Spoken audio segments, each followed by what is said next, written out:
Yo, what's going on, guys? Crispy Flakes here. Welcome to Extra Crispy, guys. For today's video, we got every NBA team's biggest X factors so far this season. So, these are guys that, when push comes to shove, if you want to start winning games, if you want to win a championship, like this guy right here needs to be a big part of the equation. So, yeah, man, I want to let you all know over on my main channel, Crispy Flakes. Man, this is the second channel, Extra Crispy.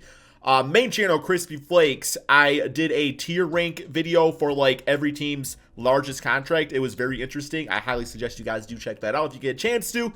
Also, probably no videos tomorrow unless something crazy happens, Super Bowl Sunday and stuff. So yeah, this should probably be the last video until Monday, just to let you guys know that something crazy might come up. Who knows? Maybe Luke Kennard gets traded back to Detroit or something, or Stanley Johnson.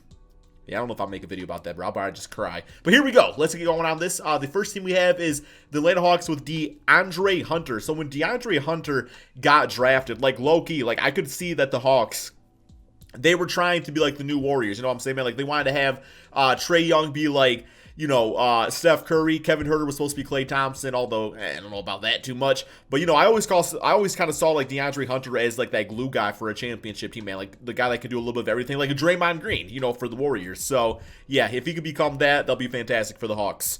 Next up, we got Kemba Walker of the Boston Celtics. So I don't know, man. Like, I'm kind of in the mindset that the Celtics just don't really need Kemba Walker, and that his, talents would be better utilized somewhere else. That's nothing against the Celtics. It's just that they already got Jason Tatum. They already got Jaylen Brown, both averaging, like 25 points per game. But yeah, I guess if Kemba Walker can become like a consistent 20-7 type of guy, then, that's a damn like 70 points you're getting from your big three right there, which would be absolutely crazy. But Kemba's a scorer, and they already got so much great scoring on this team.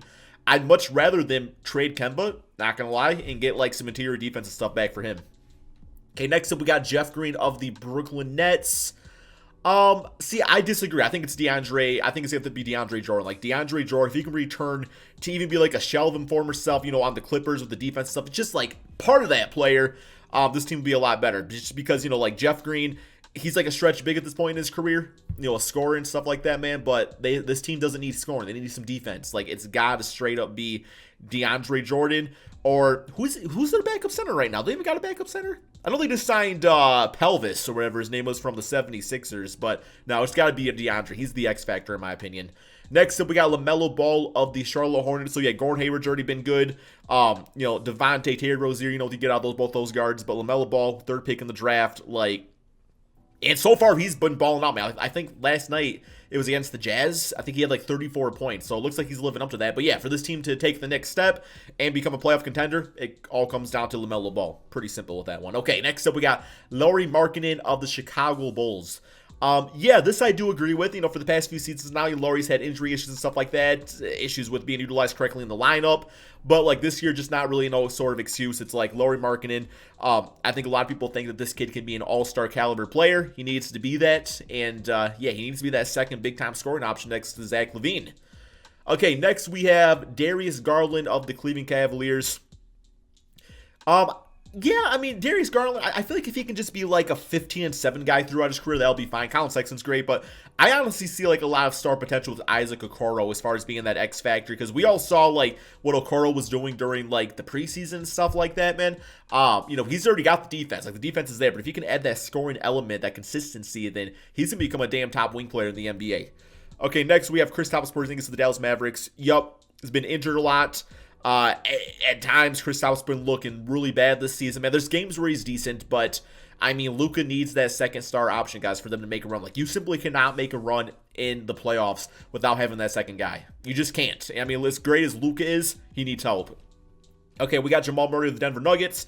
We saw how dangerous this team was last season in the bubble with Bubble Murray. Michael Porter at times looks great, other times looks like a young player. So, Jamal just has to be that consistent all-star caliber guard that we know we can be, right? That Supermax player. For the Detroit Pistons, we got Sekou Doumbouya. Yeah, there's not really an X factor on the Pistons. I guess with Sekou, what you get is at least you get like that promise of being like, damn, we see if Doumbouya starts breaking out like he did at points last year, then that's at least going to give the Pistons fans hope. I would say Killian Hayes if he was healthy, but he's not. But yeah, beyond that, it's like Jeremy Grant's already playing good. So yeah, Sekou needs to really step up, right? Okay, for the Golden State Warriors, Draymond Green. Draymond Green, I feel like last year we kind of saw is definitely a product of the system. He's built perfectly for that Warriors system, but as far as like being that scoring option, stuff like that, he's simply not that. But what Draymond can be, he can be a motivator, he can be a teacher, defensive specialist, playmaker, somebody that can help guys like Andrew Wiggins and Kelly Oubre excel and get to the right spots on the court. If he's doing that, then yeah, he's the X factor for this team, no doubt, because he's getting the most out of the players around him, which great players do. Okay, we got DeMarcus Cousins for the Houston Rockets, especially now because Christian Wood's going to be missing some time with a sprained ankle. So, yeah, John Wall, Victor Oladipo, I love that backcourt and stuff, but Boogie Cousins can become like that Kings version of himself again. I don't know if he'll ever get there. I just don't know if it's really possible. But if he can, though, then, watch out for the Houston Rockets. Okay, next up we got Jeremy Lamb of the Indiana Pacers. Yeah, with TJ Warren being out, you just lose a big bulk of scoring with that. Honestly, I feel like it's Miles Turner, though, more so than anything. Because, like, Jeremy Lamb, if he can score, yes, it's going to help out. But Turner's already that defensive beast. Like, if he could become that, just as good, if not better offensively than he's been in years past, then it'll be big time for the Pacers. Okay, for the Clippers, Paul George, regular season, great. Postseasons where we got to see the X Factor Paul George at. But even so much with that, see, I feel like the X Factor comes down to like a Patrick Beverly or somebody like that, man. Just like, I don't know, because the point guard spot's always been kind of like the weak point with like this new look Clippers team the past 2 seasons. So, yeah, that's kind of what they're looking for. Is just like that leader, that point guard that can get other players involved. Where like Patrick Beverly or even like a Reggie Jackson, because Reggie Jackson has like starting point guard experience back to the Pistons days, but they don't really need so much scoring as just like that playmaker. You know what I'm saying? That like sets up the superstars and everything. Okay, next up we got Dennis Schroeder of the Los Angeles Lakers.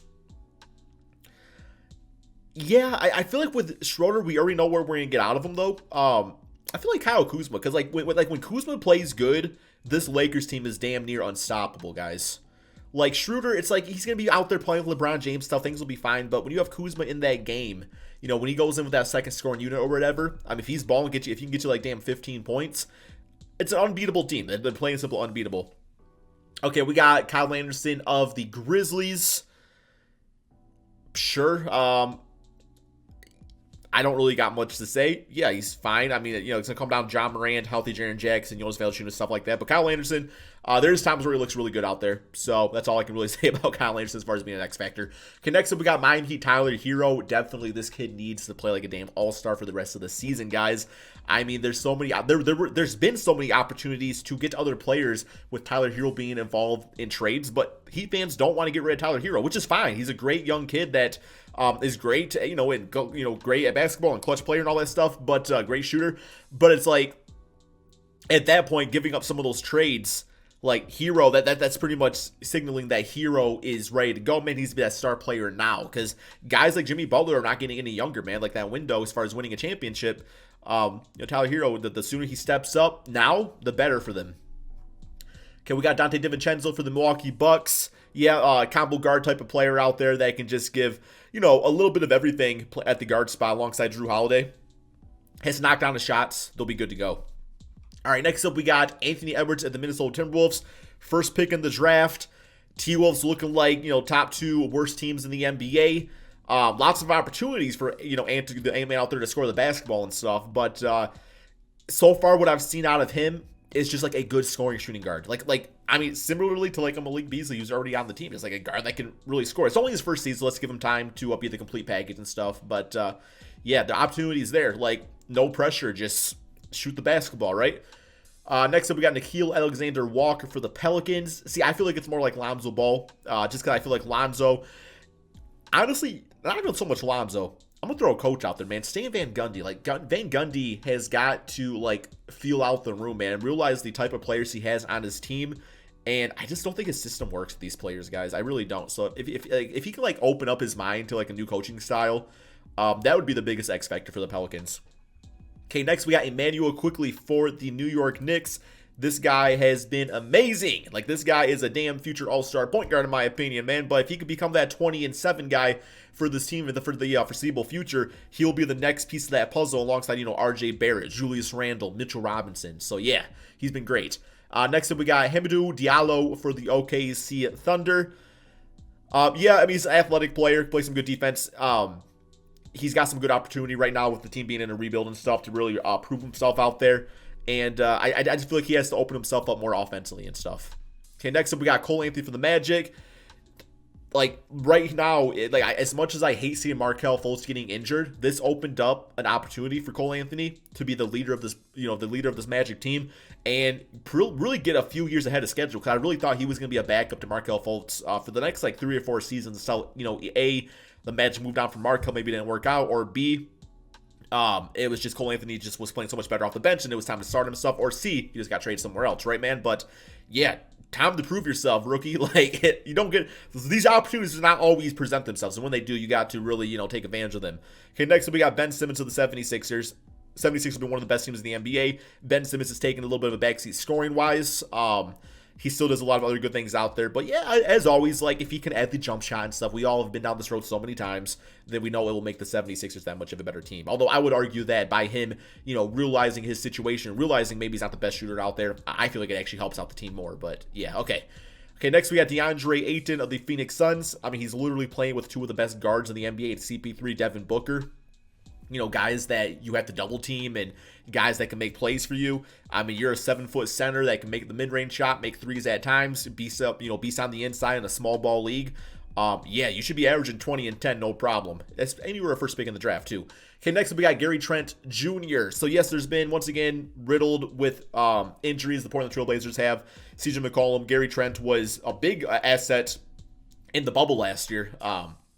But with CG being out and stuff and Nurkic and all that, he's going to need to step up as a scorer for this team to have, success come playoff time. Okay, next up we got Marvin Bagley III. I think for the Sacramento Kings, they just need like that hopefulness of like seeing something from Marvin Bagley, because pretty soon it might get to a circumstance where they just move on from him. And I really do believe that Marvel, I'm going to call him Captain Marvin, guys. Captain Marvel. I really do think that Marvin Bagley can become like a star player in the NBA.